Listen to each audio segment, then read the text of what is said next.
విజయవాడలో విజయవాడ పార్లమెంట్ నియోజకవర్గం కేసినేని నాని చాలా క్లియర్గా చెప్పారు. తను ప్రస్తుతం పార్లమెంట్ సభ్యుడు.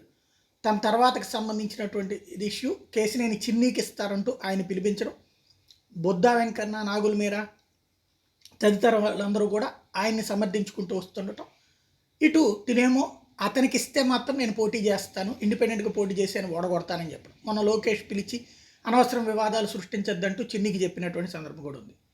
ఇప్పుడు తెలుగుదేశం అధినేత చంద్రబాబు నాయుడు సమావేశాలకు సంబంధించి ప్లానింగ్ కోసం అంటూ తిరువూరు దగ్గర జరిగినటువంటి సభలో రచ్చరచ్చ తిరువూరు నియోజకవర్గానికి సంబంధించిన వాళ్ళతో జరిగినటువంటి దాంట్లో అక్కడ చిన్ని వర్గీయులను రానివ్వడానికి వీల్లేదంటూ నానిని అభిమానించేటువంటి వాళ్ళు అందరూ తెలుగుదేశం కార్యకర్తలే, అంతా తెలుగుదేశం అభిమానులే.